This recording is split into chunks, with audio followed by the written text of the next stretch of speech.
So I'm going to look at this Netflix series, Bridgerton. It's set in the 1800s, 1813, a mixed society, but that's nothing new. I think a lot of Americans can understand that in the days of antiquity, there were mixed societies, a mixture of different races or seed lines, like in Egypt, Rome, Greece. Everyone was mixed up in a sense. But due to miseducation, a lot of Americans can't grasp that understanding. But the rulership had ended after the French Revolution, and that's when whites came more into power, so to speak.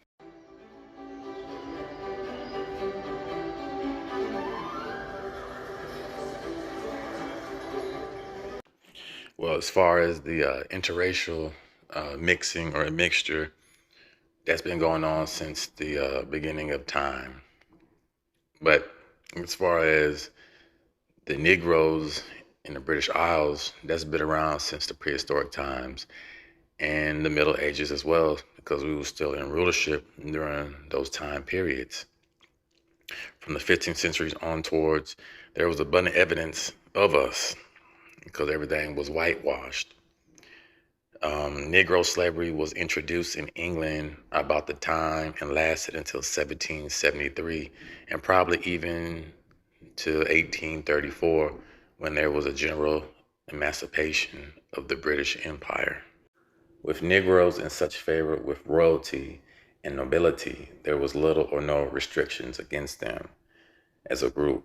Hester Poza wrote in London in 1802, "Man of color in the high rank of gentlemen, a black lady covered with finery in the pit at the opera, and tawny children playing in the squares, the garden of the squares, I mean, with their nurses." And we know that Benjamin Franklin said a lot of England, Africa, and different parts of Asia were all swarthy or tawny, meaning black skin or dark hue.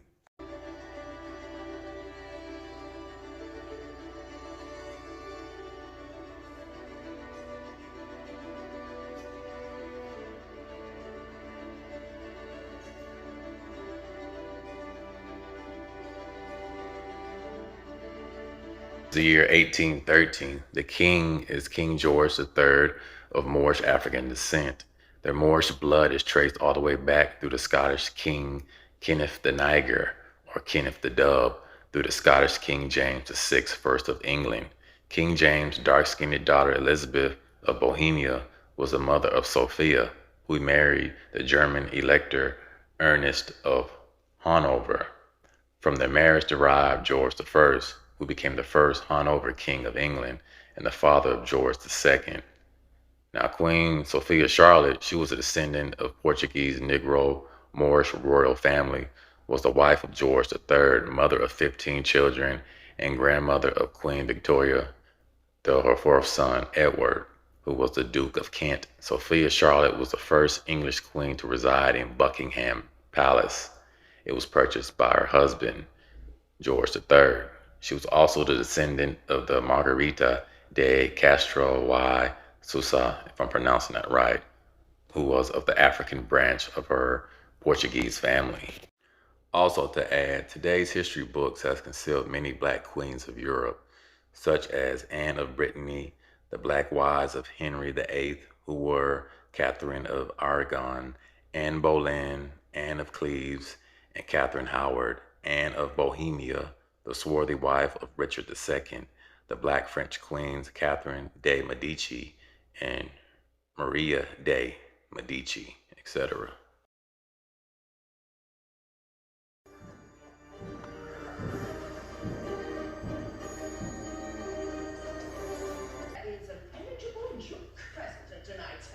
The nobility had its Negroes too. The immensely rich and dashing young Duke of Wharton had a Negro groom, Scipio, who rode nearly always with him. The Earls of Dukes of Dorset, as was said, had Negro pages for nearly 2 centuries. The Dukes of York, son of George III, the commander-in-chief of the army, had several Negro favorites.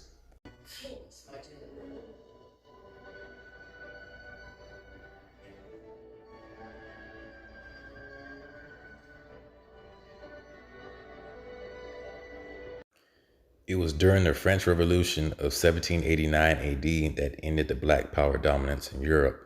The oppressed whites took the law into their own hands and reversed the cruel art of apartheid to punish the very blacks who invented its use. There were many royal black families who remained in power by whitening themselves and their children to soften the rage of the white revolutionists, a practice that continues to this day.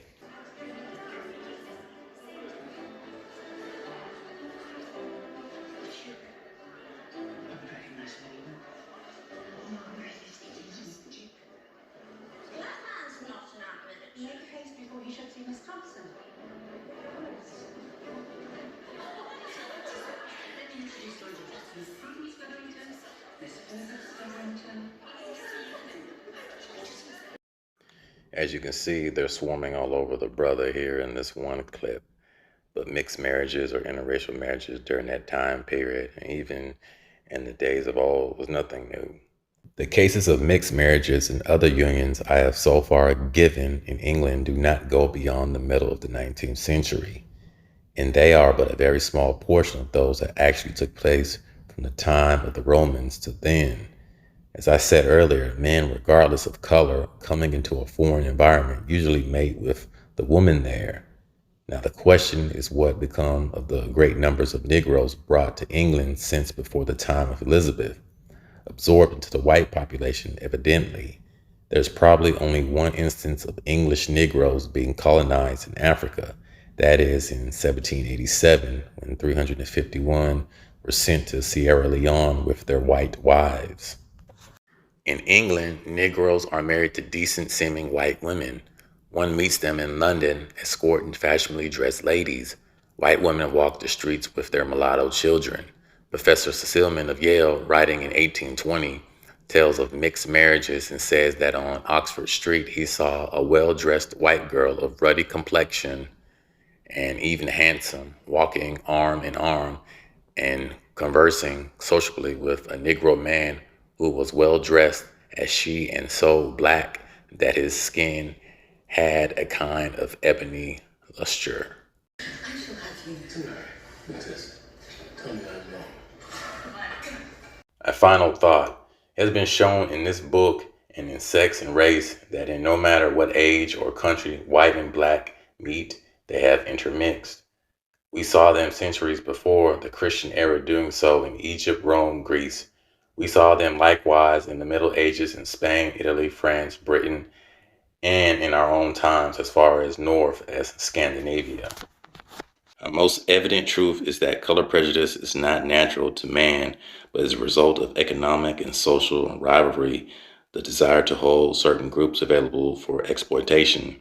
It was shown in Chapter 3 that while whites in Europe had no prejudice for black skin, they had for women, Jews, Christians, lower class whites, while in Africa, the whites centered their prejudice not on other whites, but on blacks. The blacks too had their economic rivalries, not of color, but tribal. Thus color is only a pretext. It is only the outward form on which hate, greed, and jealousy fix themselves for justification. When it's not color, it's religion, nationality, politics, schools of thought, art, music, and almost anything on which people can differ. Left to themselves, most of the white American colonists would have developed no more color prejudice if they had for blacks in England, which was shown was almost null. In fact, in the beginning in America, there was much less prejudice for blacks than certain whites as Quakers and the Irish. The slaveholders deliberately built up color prejudice. So well were most whites and blacks getting along together that the master found it necessary to pass laws and exact penalties to promote it.